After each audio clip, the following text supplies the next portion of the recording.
Okay, simplifying rational expressions. When simplifying rational expressions, we want to find common factors. Okay? We want to find common factors in the numerator and the denominator. Factors must be factors. They got to be factors of the entire numerator and denominator for them to cancel out. Not just a factor to terms in the numerator and denominator. Okay? So it's just going to be important that we realize what is a factor and what's not. Remember, factors are separated by multiplication.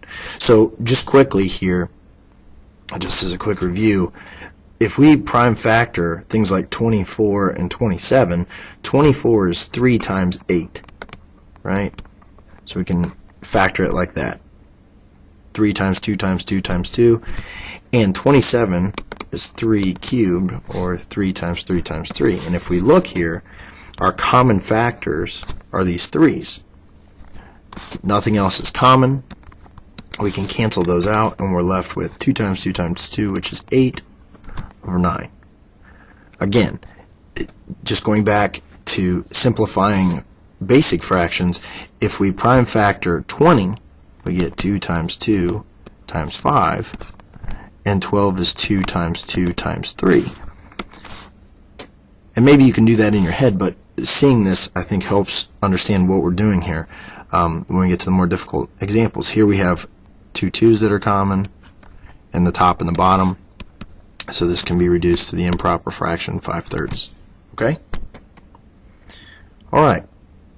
Moving down here, we're going to do basically the same thing with these rational expressions. We can say, look, 3x, that is already prime. But 12, x cubed, you could say is 2 times 2 times 3, that's 12, times x times x times x. Now this isn't the most efficient way of doing this, but nevertheless, you can see that you have these common factors. And in the end, if everything cancels out on either the top or the bottom, we're left with a factor of 1 over 2 times x is 4x squared. Okay? And that's our final answer on that one. Now, it gets a little more difficult here as we put more difficult rational expressions in, but here, let's look at how we can factor the top. We can factor a 2 out of each of those terms. So we get 2 times the quantity x plus 4 over 6 times the quantity x plus 4. And so immediately here you should notice that this entire expression x plus 4 is separated from the numerator and the denominator by multiplication. So those will cancel, and we're left with 2 over 6, which I think most of you understand is 2 over 2 times 3. Those would cancel, and we would be left with 1 over 3. So that whole expression reduces to 1 over 3. Okay? One thing we want to note as we go here, we do want to make just a note in our answer, and I'm going to go back to this, our first example with the rational expressions, that here x could not equal 0. If x equals 0, we would have a 0 over 0 case, or a 1 over 0 case, if you look at the final answer. So often when you're dealing with rational expressions, you want to make a little note at the end that that is a solution that it would give you a non-real answer, or is just not possible. We'll give you a 0 in the denominator. In the second example here, we wanted to say that x could not equal -4 in that case. Okay? Last one, most difficult one in simplifying here, we need to look at what we can factor out. So if we begin factoring just the numerator, we can take out a 2 and an x, okay, and that will leave us with x squared minus 1. And in the bottom here, here's a quadratic that can be factored to x plus 1 and x plus 2. Now, we should recognize that x squared minus 1 is the difference of squares, so we'll need to factor that.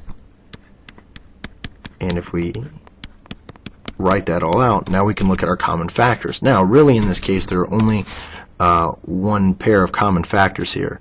It's the x plus 1 factor, okay?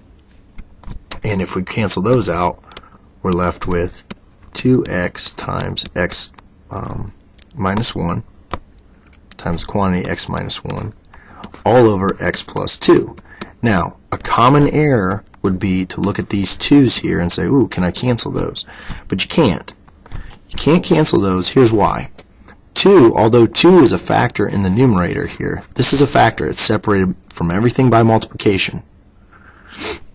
In the bottom here, this 2 is separated by addition, so it cannot be canceled out. So we're forced to say that this is our final answer. Now, some teachers or some books will want you to multiply this out, so if we needed to do that, we get 2x squared minus 2x all over x plus 2, and that would be our final answer. And we want to make a note here in our final answer that x in this case cannot equal, if you go all the way back to the beginning where we factored it here, x cannot equal -1 or -2.